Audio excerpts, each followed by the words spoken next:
I am 74 years old, and strictly speaking, I should have died last October.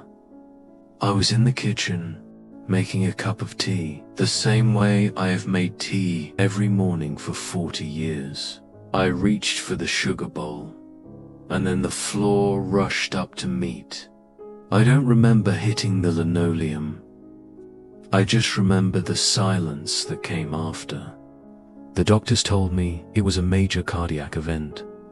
That is the medical term for it. But when I was lying in that hospital bed, staring at the ceiling tiles, counting the little dots in the plaster, I knew it was something else. It was a bill coming due. It was my body finally telling me that I had run out of time to be someone else. They saved me. They put a stent in my chest and gave me a handful of pills to take every morning. But in those few minutes where my heart stopped, something strange happened. The person I was, the cautious man, the saver, the worrier, the man who was always preparing for a future that never seemed to arrive, that man didn't come back. I did, but he didn't.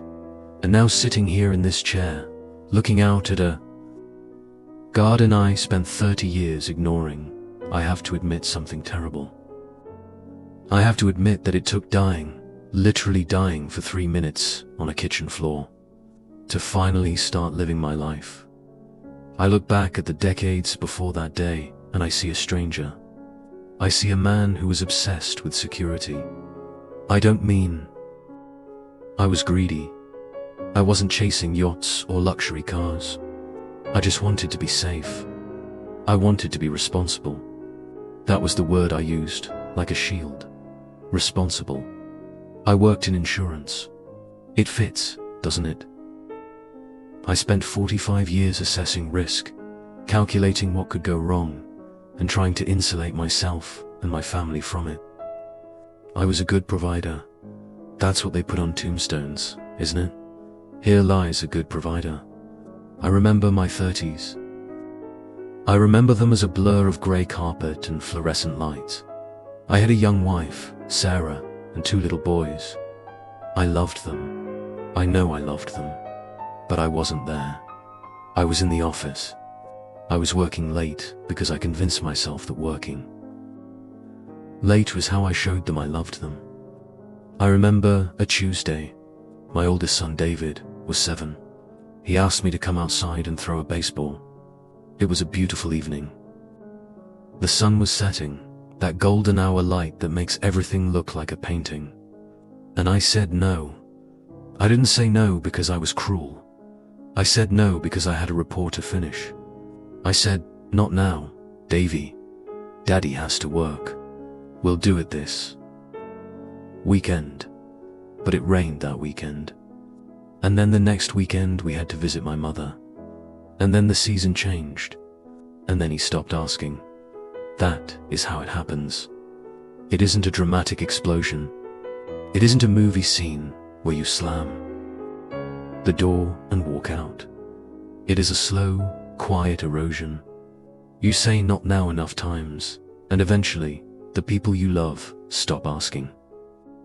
They learn to live without you, even while you are sitting in the same room. I told myself I was doing it for them.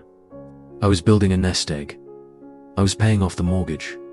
I was making sure that when I finally retired, when I finally crossed that finish line, we would be free. We would travel. We would be happy. I treated happiness like it was a pension plan, something you pay into for 40 years and then cash out at the end. I was wrong. My wife, Sarah, was the dreamer. She bought travel magazines. She would leave them on the coffee table, opened 2 pages about Tuscany or Kyoto or the coast of Maine. She would say, Robert, look at this. Imagine the food. And I would glance at it over the top of my newspaper or my laptop, and I would say, it looks nice, honey. Maybe next year, when things settled down at work. Things never settled down. That is the great lie of adulthood. There is always another crisis, another deadline, another reason to wait. We didn't go to Tuscany. We didn't go to Kyoto. We went to the same rental cottage on the lake 3 hours away for 1 week every August, because it was sensible, it was affordable, it was safe. Sarah died 6 years ago. It was ovarian cancer. It was fast. From the diagnosis to the funeral was less than 4 months. I remember sitting by her bedside in the hospice. She was so small. The pain had carved her down to almost nothing. She held my hand, and she didn't talk about the trips we didn't take. She didn't scream at me for the hours I spent at the office. She was too kind for that. She just looked at me and said, "Robert, don't be so afraid." I didn't know what she meant. I told her I wasn't afraid. I told her I was handling everything. I had the insurance paperwork sorted. I had the funeral arrangements made. I was being responsible. I didn't understand that she wasn't talking about the paperwork. She was talking about me. She saw the cage I'd built for myself, and she was trying to unlock the door before she left. I didn't listen. After she died, I doubled down. I retreated into the house. I kept the blinds drawn. I hoarded my money because I was terrified of running out. I became a ghost in my own life. I woke up, I ate, I watched television, I slept. I was waiting for ... I don't know what. I was waiting for permission to stop being afraid. Then came the kitchen floor, the heart attack. When I woke up in the hospital, the first thing I noticed was the light. It was coming through the window, hitting the plastic cup on the bedside table. It was beautiful.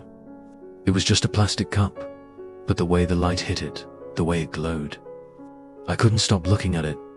I realized, with a jolt of panic, that almost stopped my heart again, that I had never really looked at anything. I had spent 73 years scanning the world for threats, for problems to solve, for tasks to complete. I had never just looked.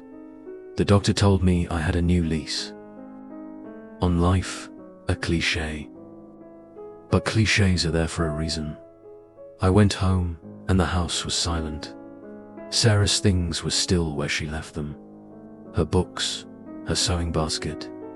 And for the first time in 6 years, I didn't feel the crushing weight of grief. I felt something else. I felt urgency. I realized that Sarah was gone, truly gone, and I was still here. And every minute I spent being miserable, every minute I spent protecting myself from the world, was an insult to her memory. She would have hated to see me like this. She wanted to go to Tuscany. She couldn't go, but I could. So at 74 years old, with a scar on my chest and a bottle of beta blockers in my pocket, I stopped being responsible. I booked a ticket to Italy, alone, my son. David, the one I didn't play catch with. He was worried. He said, "Dad, is that safe? Do you have travel insurance? What if something happens?" I looked at him, and I saw myself. I saw the fear in his eyes, the same fear I had taught him. I had passed it down like a genetic defect. I said, "Davy, something is going to happen eventually. I'd rather it happen in Florence than in this living room."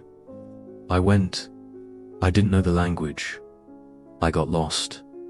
I ate dinner alone in restaurants where I couldn't read the menu, and it was the most terrified and the most alive I have ever felt.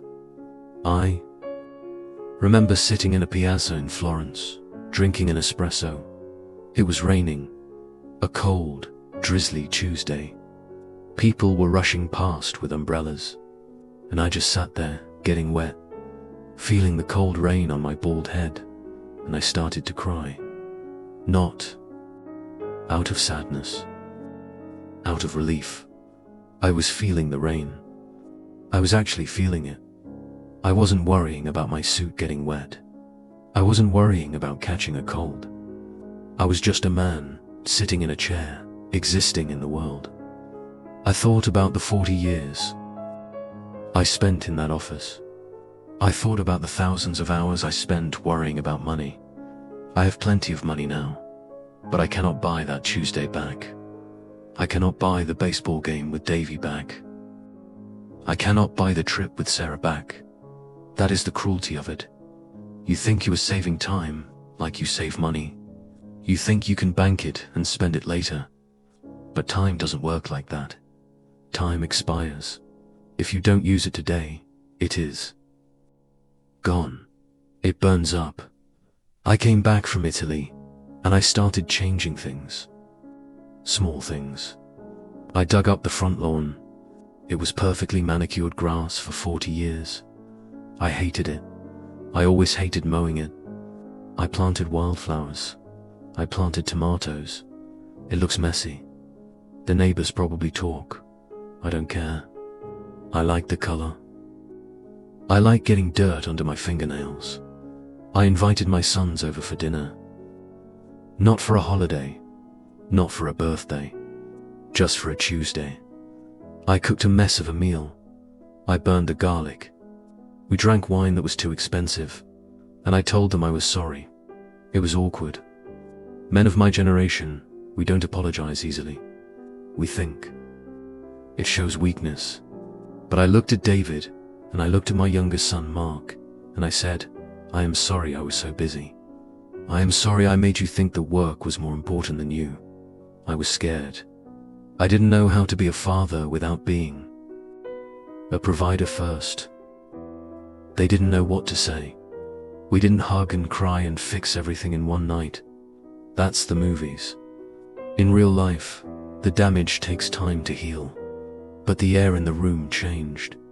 The tension that had been there for 30 years, the need to impress me, the need to be sensible, it loosened, just a little.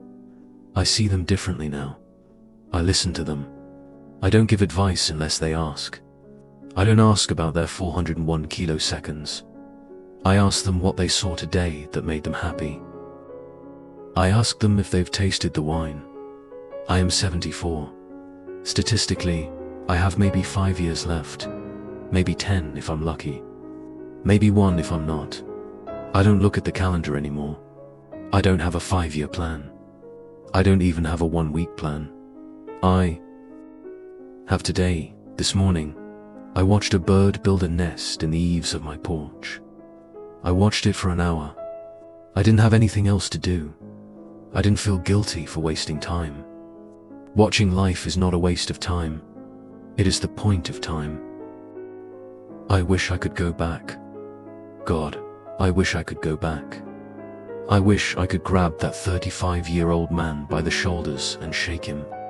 I wish I could scream in his face, wake up. You are sleeping through the best parts. I wish I could tell him that the report doesn't matter. Nobody remembers the report. Nobody remembers the meeting.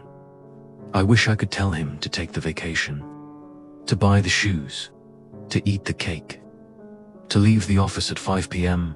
I wish I could tell him to hold Sarah's hand while her skin was still warm, while her hair was still thick, while she was still laughing, to hold her hand and not let go until she pulled away. But I can't. That man is gone. Sarah is gone. All I have is this old man in the mirror.